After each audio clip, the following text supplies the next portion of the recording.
நமக்காக தரக்கூடிய, நமக்காக வழங்கக்கூடிய, நமக்காக நான் உங்ககிட்ட ஒரு கோரிக்கையாக வைக்கிறேன். இதெல்லாம் நான் இந்த அரசாங்கம் இவ்வளவு சிறப்பா செயல்படுது அப்படின்னு இதை நாம் எப்படி பயன்படுத்திக் கொள்ள.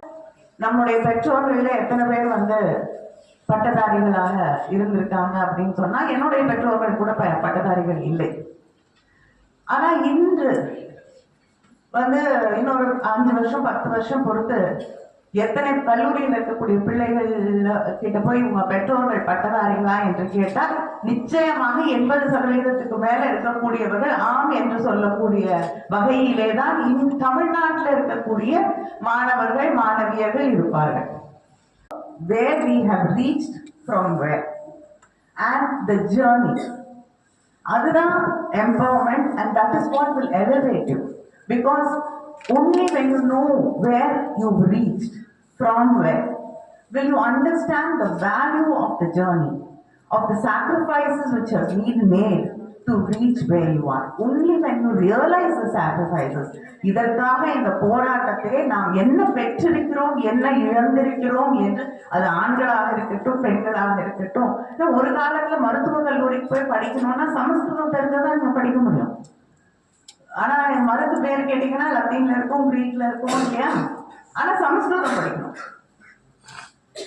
அதை படிச்சாதான் நீங்க கல்லூரிக்கு போய் மருத்துவம் படிக்க முடியுங்கிற சூழ்நிலை இருந்தது. அது மாற்றப்பட்டது.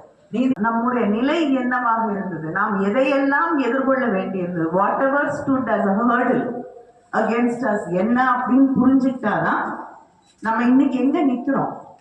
மறுபடியும் அதே இடத்துக்கு கொண்டு போய் நம்மளை பழைய 50 வருஷத்துக்கு முன்னாடி நம்மளை விட்டுறக்கூடாது. கடந்து வந்திருக்கிறோம் என்பதை புரிந்து கொள்ள வேண்டும். எதை பெற்றிருக்கிறோம், அது பெற்றதை எந்த காலத்திலையும் கஷ்டப்பட்டுதான் பிடிச்சிருக்கும், அதை விட்டுறக்கூடாது.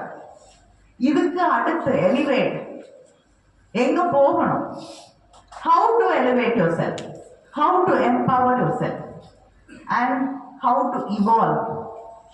அந்த இடத்தை போய் நீங்க சென்றடைய வேண்டும் என்றால் உங்களுக்குள் வர வேண்டிய மாற்றம், இந்த சமூகத்திலே நீங்கள் நிகழ்த்த வேண்டிய மாற்றம் என்ன அப்படிங்கிறதையும் நாம் புரிந்து கொள்ள வேண்டும்.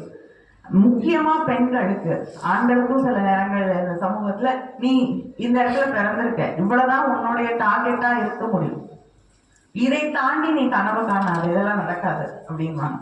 முக்கியமா பெண்களுக்கு பிறந்த அன்னையில அதான் சொல்லுவாங்க. நேற்று ஒரு நிகழ்ச்சியில அளிக்கக்கூடிய வாய்ப்பு, அவங்களோட மேடை பகிர்ந்து கொள்ளக்கூடிய வாய்ப்பு கிடைத்தது. அவங்க பேசும்பொழுது சொன்னாங்க, நான் சின்ன குழந்தையா ஸ்கூல்ல படிச்சுட்டு இருக்கும் பொழுது சொசைட்டி